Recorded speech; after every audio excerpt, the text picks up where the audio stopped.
반갑습니다. 초해독 개념잡기 강사 이동근입니다. 오늘은 전압분배와 전류분배 두 가지 주제를 확인해 보도록 하겠습니다. 네, 오늘의 목표입니다. 오늘의 목표 첫 번째, 전압분배라는 게 있고요. 전류분배라는 게 있어요. 각각 그거의 원리와 계산 두 가지 확인해 보도록 할게요. 여기 원리라는 것도 잘 이해해 주셔야 되고요. 그 다음에 계산하는 방법, 이것도 매우 중요한 파트다 확인하겠습니다. 다음 두 번째, 기타 저항 회로라고 해서 직렬과 병렬이 아닌 특이한 놈이 하나 있어요. 그 특별한 놈을 하나 체크하도록 합시다. 첫 번째, 전압분배 먼저 확인해 봅시다. 전압분배.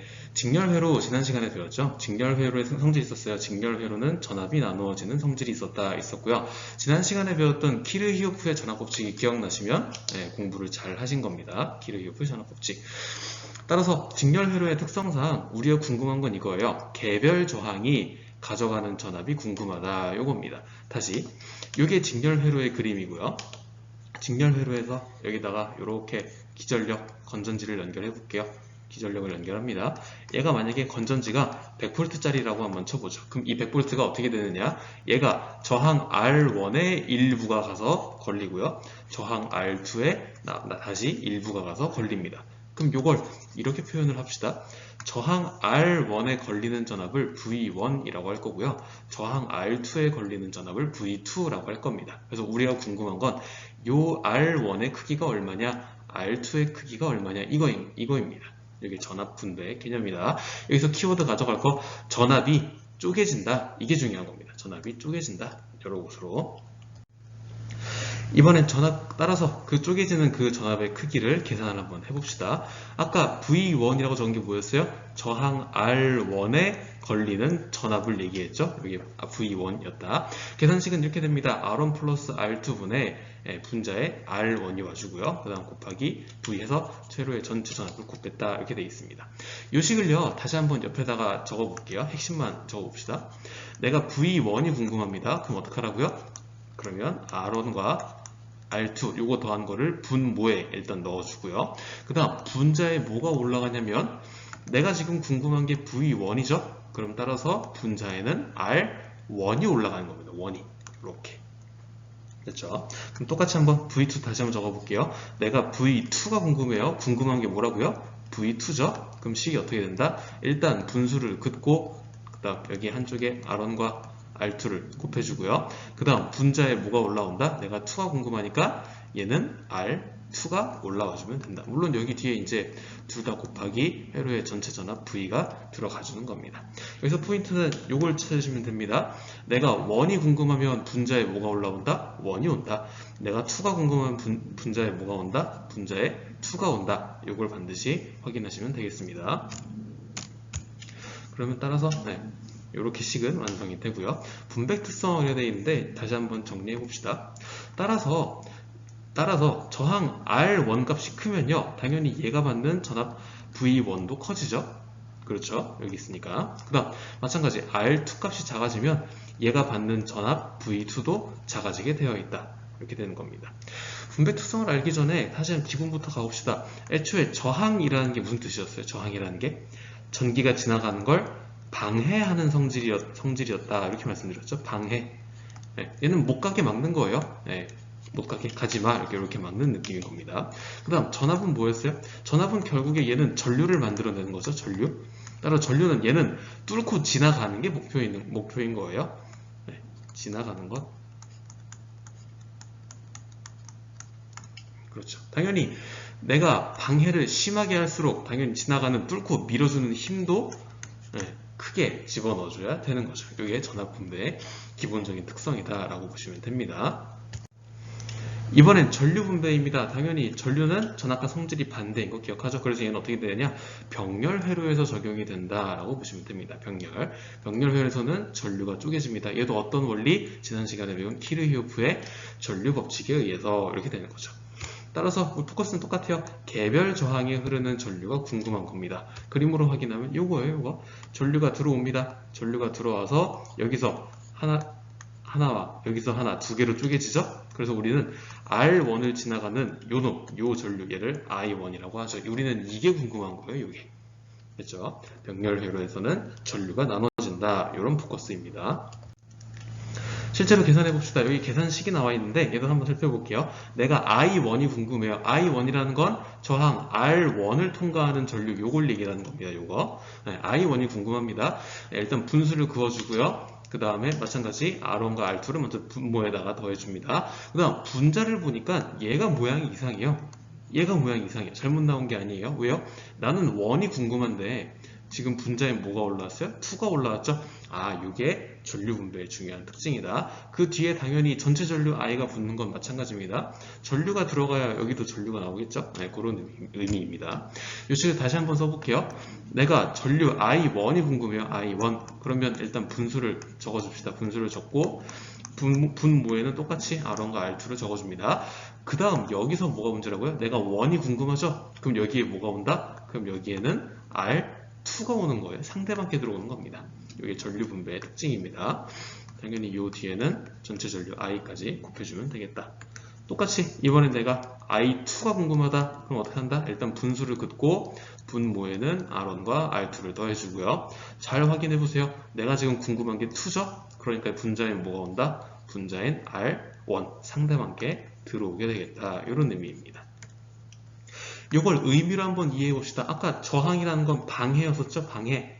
가지마. 못 가게 막는 거죠. 그 다음에 전류라는 건 지나가는 이런 겁니다.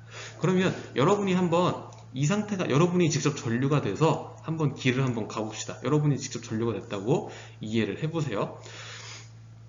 그러면 그림을 간단하게 계략적으로 표현해볼게요. 첫 번째, R1이라는 저항은 저항값이 매우 크다. 이렇게 크게 한번 적어볼게요. R1은 저항이 크다. 그 다음 R2라는 놈은 저항이 작다. 이렇게 한번 적어보겠습니다. 됐죠? R1은 큰 거고 R2는 작은 거고 이렇게 이해하시면 됩니다.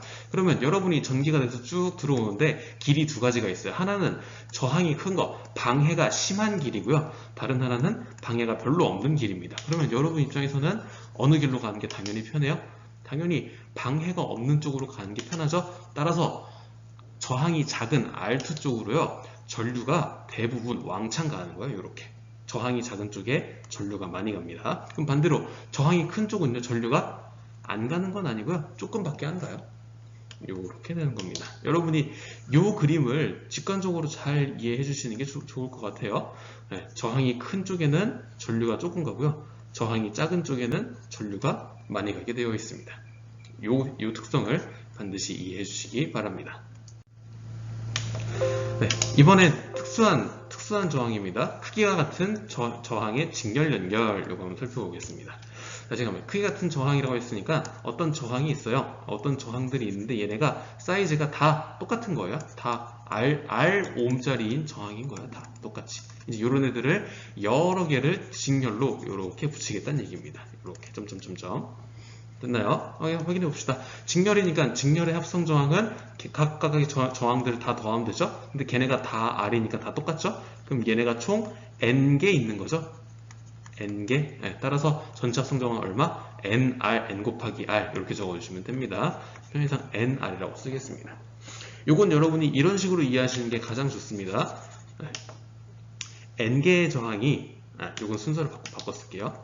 네, R5짜리 저항이 직렬로 N개 들어있다. 이렇게 계산하시는 게 가장 빠른 방법입니다. 이해되셨나요? 다시 R5짜리의 저항이 직렬로 N개 연결됐다. 이렇게 보시면 되겠습니다. 이게 크기가 같은 저항의 직렬 연결이에요. 그 다음 직렬했으니까 이번엔 병렬 봐야죠. 마찬가지입니다. 똑같이 크기가 R짜리인 저항들이 있어요. 얘네를 병렬로 이렇게 연결하겠다. 이런 얘기입니다. 그럼 이때 합성저항을 계산해 봅시다. 마찬가지로 병렬의 합성저항 정석부터 가겠습니다. 합성저항 계산하는 식은 두 가지가 있었죠. 첫 번째가 정석이었고요. 네, 그 다음 두 번째가 약식이었죠. 네, 여기서는 정석식으로 갑니다. 이렇게 합성저항, 원래 합성저항분의 1은 이렇게 되는데 미리 그냥 뒤집어 놓은 겁니다. 이렇게 해서 합성저항 전체 뒤집어서 그 다음에 병렬은 각각의 저항들을 뒤집어서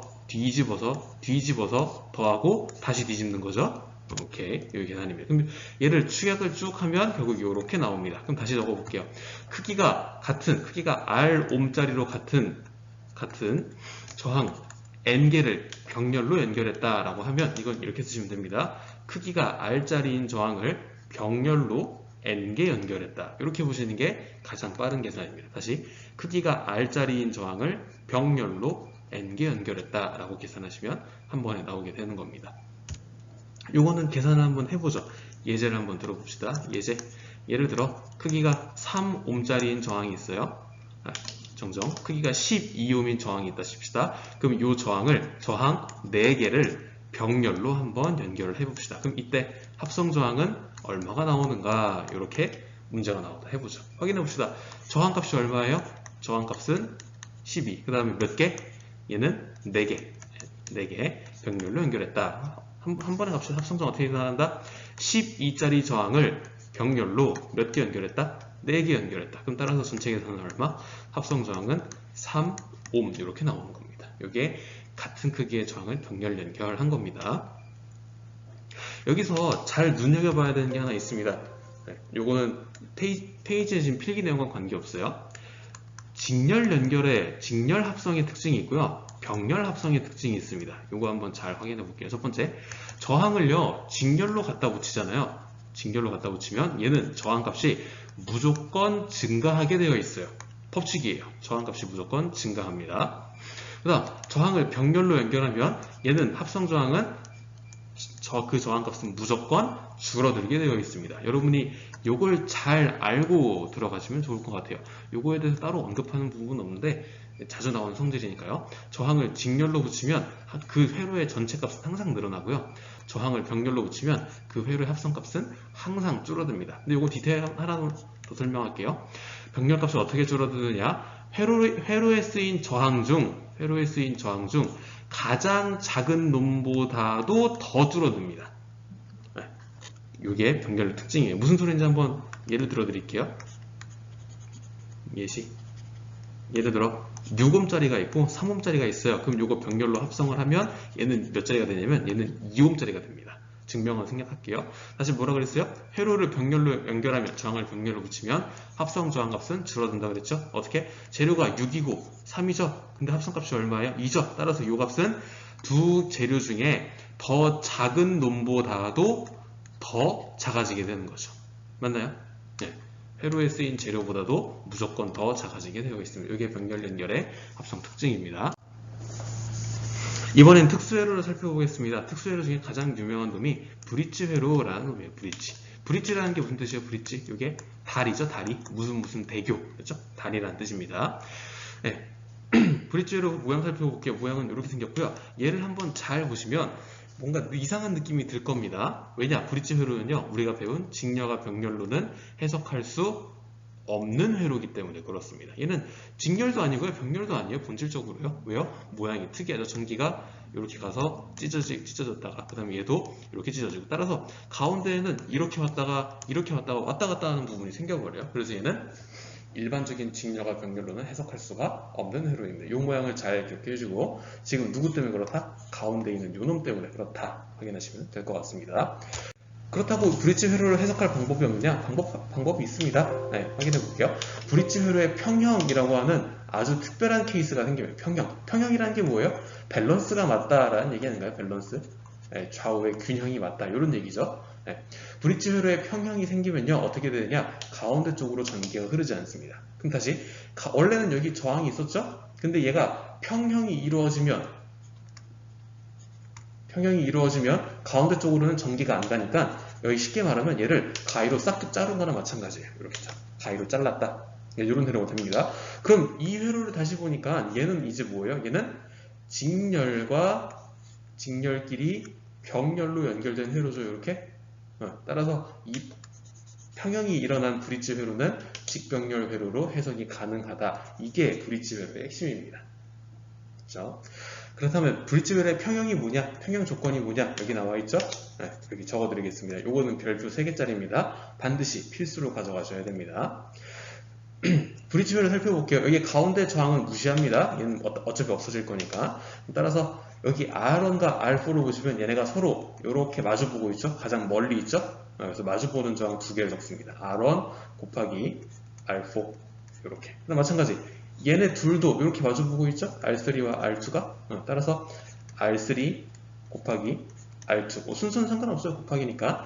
서로 마주보는 요 놈들끼리의 그 곱의, 즉 비율이 서로 같으면 이건 브릿지 회로가 평형이 됐다라고 얘기할 겁니다. 이건 매우 중요한 식입니다. 이게 브릿지 회로의 평형 조건입니다. 다시 브릿지 회로의 평형 조건이 뭐다? 서로 마주보고 있는 저항끼리 곱합니다. 그거 곱한 게 그 곱한 놈들끼리가 서로 값이 이퀄 같아지면 이게 바로 브릿지 평형 회로가 되는 겁니다. 매우 중요한 식이에요.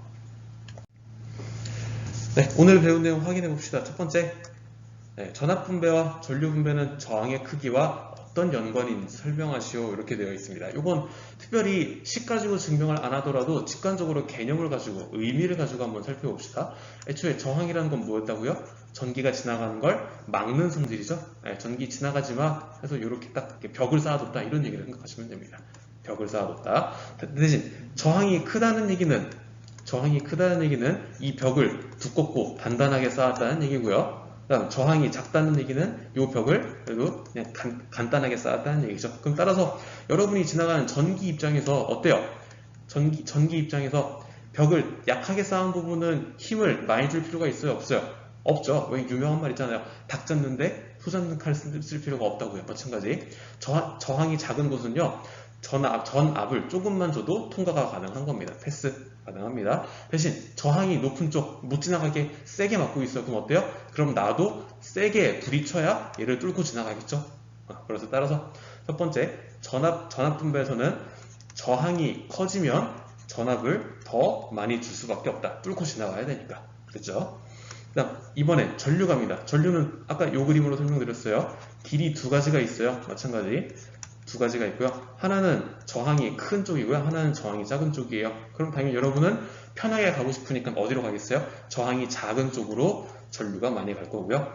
저항이 큰 쪽으로는 전류가 조금밖에 안 갈 것이다. 이렇게 되겠죠. 그럼 요거 요약하면 전류의 경우는 저항이 클수록 전류는 조금밖에 안 가고요.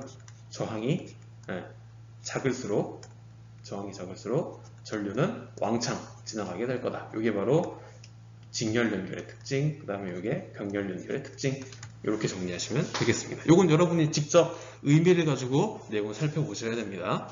다음 2번 대표적인 브릿지 회로를 그리고 회로를 그려보고요. 핵심 내용을 설명하세요. 이렇게 되어 있습니다. 브릿지 회로 어떻게 되어 있었냐면 저항이 하나, 둘, 그 다음에 셋, 네, 이렇게 되어 있었고요. 가운데에 뭐가 있었다? 이렇게 된 놈이 들어있었다. 얘 때문에 사실은 브릿지 회로가 있다라고 보시면 됩니다. 그다음 핵심 내용, 브릿지 회로의 첫 번째 내용이 뭐였어요? 첫 번째, 얘는 직렬도 병렬도 아닌 이상한 회로입니다. 맞죠? 직렬도 병렬도 아니다. 누구 때문에 그렇다? 가운데 껴있는 요놈 때문에 그렇다. 요놈 때문에 그런 거다. 근데 어떤 조건이 일어나면 어떤 현상이 브릿지 회로의 평형이라는 게 딱 터지면 어떻게 된다? 요놈이 싹둑 잘리면서 이 부분은 아예 그냥 이렇게 없어져 버리는 거죠. 그럼 이때 이 상태에서 어떻게 된다? 얘는 이제 우리가 알고 있는 직렬과 병렬 회로가 될 거니까 해석이 가능하다. 이게 바로 브릿지 회로의 핵심적인 내용이었습니다. 핵심 내용 복습해 봅시다. 오늘 배운 건 요겁니다. 배운 개념을 조합하는 연습 요걸 한번 해보시기 바랍니다. 예시로는 이거예요. 우리 저항의 의미와 직렬 연결의 전압 특징, 그 다음에 저항의 의미와 병렬 회로 전류 특징 요거 설명드렸습니다. 아까 예제fun고에서 마찬가지예요. 직렬 연결에서 전압과 저항의 저항과 전압의 관계를 얘기할 때 제가 어떤 뭐 복잡한 식을 쓰거나 계산을 하거나 그러지 않았죠? 저항의 의미만 가지고도 충분히 개념을 뽑아냈습니다. 마찬가지 저항의 병렬 회로에 대해서 성질을 얘기할 때도 복잡한 식을 쓰거나 그러지 않았어요. 식을 쓰지 않고 뭐 가지고 얘기했다?